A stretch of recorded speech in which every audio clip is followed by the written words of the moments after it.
Bit of a different video today, guys. It's a more serious one. It's something that I feel is important to share. The channel, Vlog with Bern, means everything to do with my life, maybe past experiences, how I'm feeling about certain situations. Vlogging with my family is something that I'm enjoying doing so much. It's bringing excitement, passion, love into my life.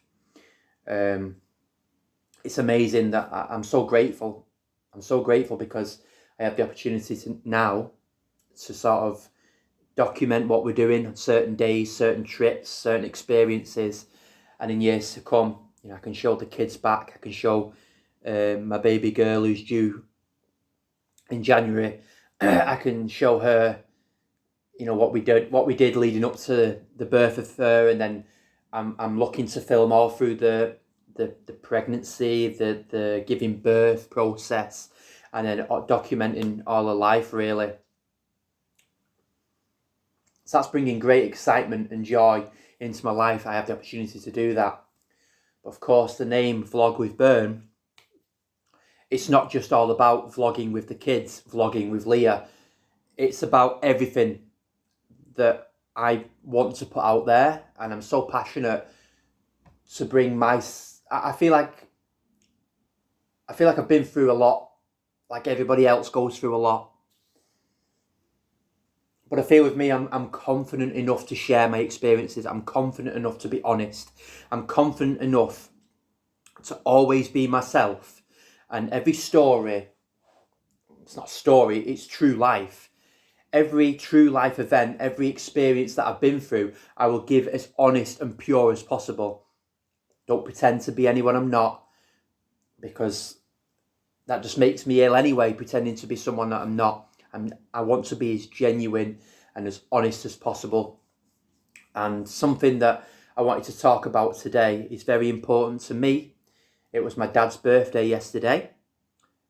Most people who follow me and follow my Instagrams and stuff like that, and who know me, who watch these videos, they will know that my dad passed away in February. For anybody new joining, that's my reality, my life. That my dad had a brain tumour.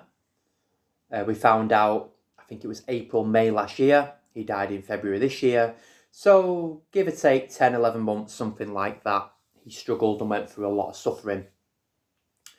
A bit of background about my dad. He was a very, very fit person. He was running around a football pitch, still in his 50s. He was still working, climbing up ladders in his 60s, 63, 64. I think even do you know what? I think even a few days before he found out he had a brain tumour, he was climbing and working really hard. So I think it's important. Everybody goes through this experience. You should do. You should never find a story, or of course you do, but you should never find a story about losing your child first. Usually 9 times out of 10, maybe you experience losing a parent, both parents. And of course, if you have a great relationship with your parents, it hurts. Of course it does. Of course it hurts. But you don't really find many people coming out and speaking about that, speaking about those experiences. I watched a documentary maybe last month, something like that, beginning of October maybe. And it was Will Mellor and Ralph Little. So anybody knows them two, they're on 2 pints of lager and a packet of crisp. Together, so that's how they know each other. I think that's how they met. They did a documentary. And Will Mellor lost his dad, if I remember rightly, in lockdown. So it would have been 2020, if I remember correctly. And they did this challenge. And Will Mellor broke down in the challenge because he had to be honest about his life. Anything holding him back, anything that he's not dealt with. And he said his dad was his hero and he lost him, and he's still not really dealt with the grief. And I thought he was really brave to speak about that. Even 4 years later, I still think it's incredible when people speak so openly, so honest, from the heart. I really encourage that, and I really applaud people who do that, because I'm massive on that. I'm massive about being honest. I'm massive about being comfortable, being uncomfortable, if that makes sense. Looking at the light, looking at the dark, not shutting anything out, dealing with emotions. I made a video last year about that, 2023, about dealing with emotions and not shutting anything out, but going within and understanding everything, understanding the light, understanding the dark, accepting that. And I think it's massive. It was massive for me to do that. But anyway, let's get back to the story. So Will Mellor, he struggled with his dad, and he's struggling still with his dad. Like, I guess anybody who has a really good relationship with their parents do, and will struggle with the death of their parent. So what I wanted to speak about was how I've dealt with everything going forward. And I'm going to be honest. I'm going to be pure and honest. I've made videos on Instagram where I've been literally crying, and I've shared it, and it's been uncomfortable for me to share because I know some people don't like that. But if I'm honest and genuine, that's what I want to be, that's what I want to do. I want to be myself. I am myself. So I share stuff like that. There is no written way, no formula, no philosophy, no schedule how to deal with grief.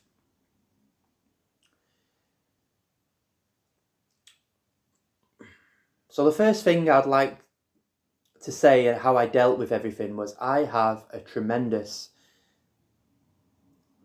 amazing girlfriend. She allowed me to open up every single day about how I was feeling with my dad being ill. So don't forget, he didn't just die on the spot, he was ill for a while. And I watched a very active man, energetic man, go into a guy who couldn't stand up, couldn't walk, couldn't move. He was bedbound, couch-bound. He needed support, he needed help. He was dead weight. That's what we called him. We used to say it's so hard to move you, you're dead weight. He couldn't do anything, couldn't move, he couldn't do anything. His memory went very quickly.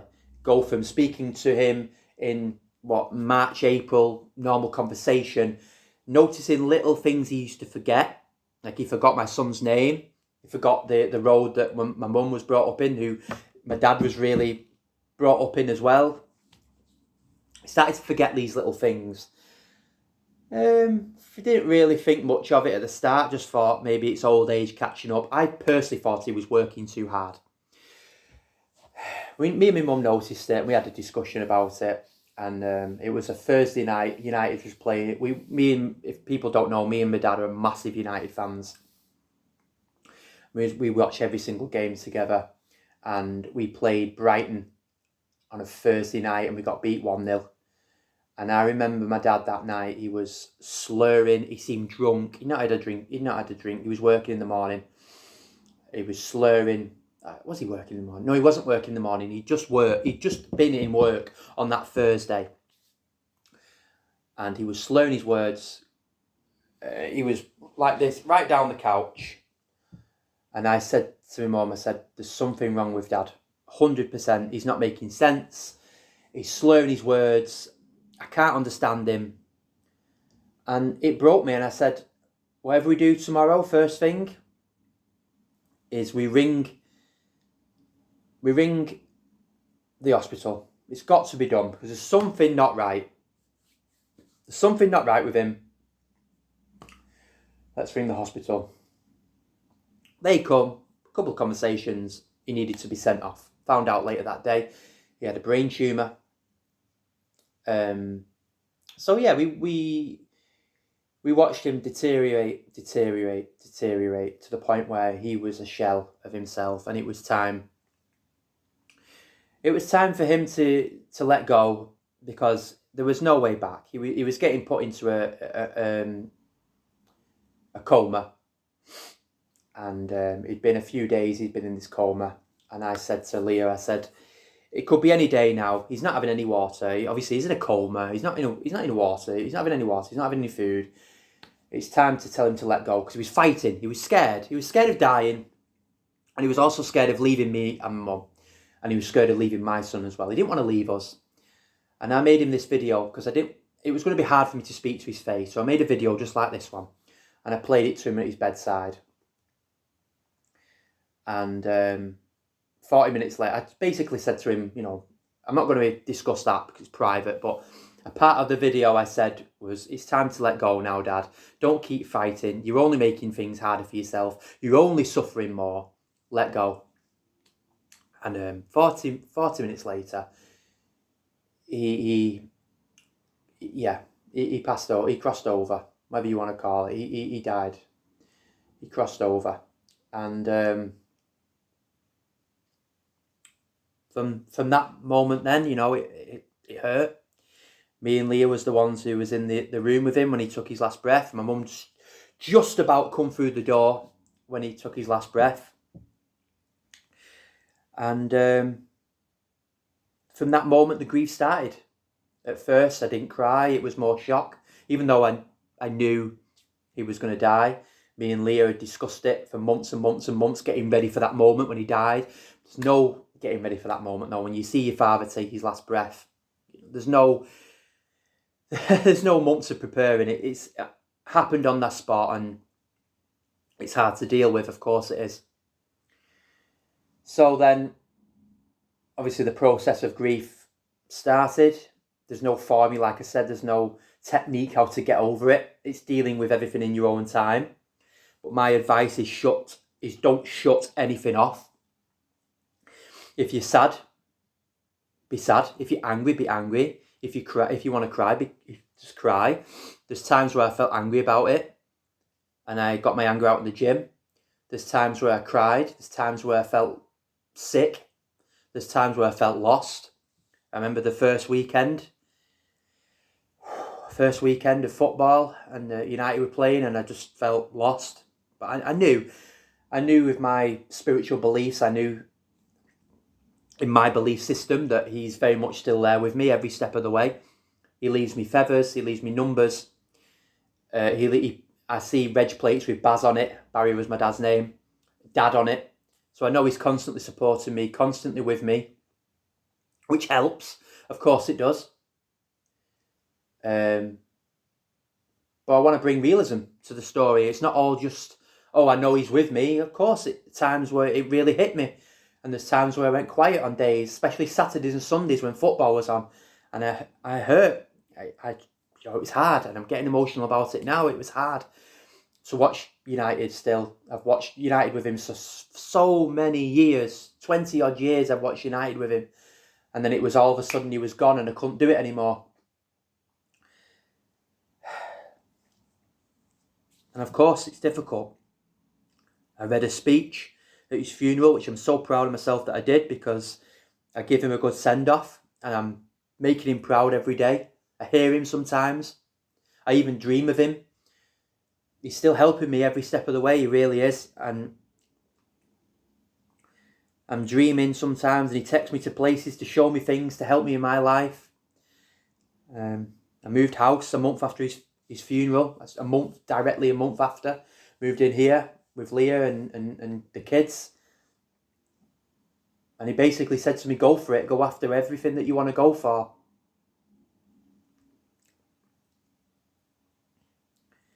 And I'm proud that I can make him smile still. I'm proud I can make him proud.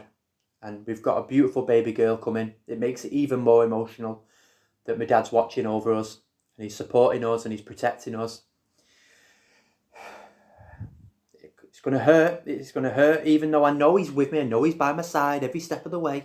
Of course, it's still going to hurt when baby girl comes and she's here and she's playing. And the moment when she's born, I'll think about him, and I'll think about, him watching over me, holding this beautiful, precious baby girl that I love so much and so proud of already. I know he'll be watching me. But yeah, I just wanted to be real and show people it's not.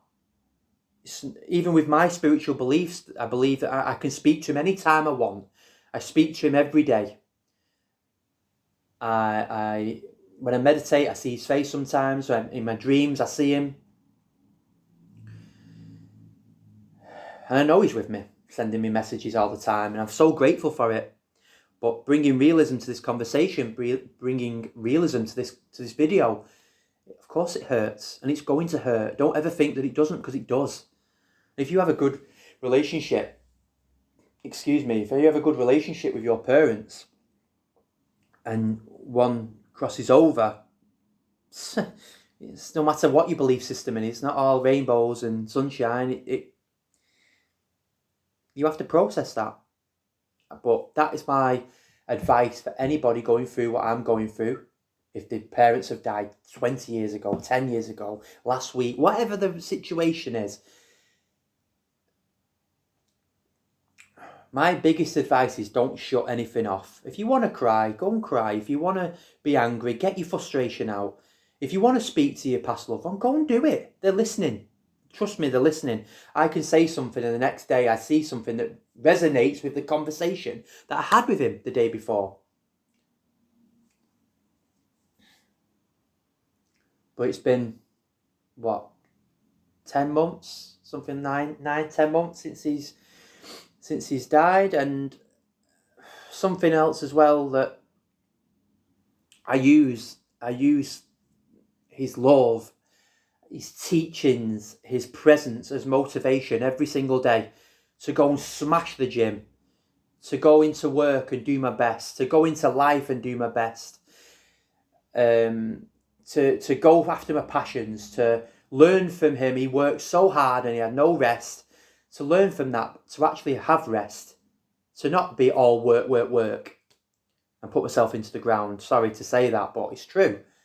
To learn from that and to enjoy every second, every moment, every experience as much as I possibly can. And I'm so grateful for him that he showed me that. He showed me that. He showed me so much. He taught me so much. And every day now I can hear him in the gym when I'm squatting. Go on, do one more rep. I believe in you. You can do it. And it inspires me to do that, to push that little bit extra, to make him proud, to enjoy my life more, to make the most of every opportunity. If I go to York, if I go to London, if I go abroad, to make the most of that experience and to really show him that I'm having fun, I'm enjoying my life. So yeah, biggest advice there is don't shut anything off. Do what you think is needed to do to heal the grief and talk to them, because they're still there, they're very much there listening. And they love to listen, they really do, because that gives them opportunity then to then come into your life and help you with whatever is going on with your life. They want to help. But yeah, a bit of a more serious video about how to deal with grief. I hope you enjoyed it. I hope you enjoy me being honest and genuine. And have a great rest of your day, whatever you're doing. And thank you so much for watching.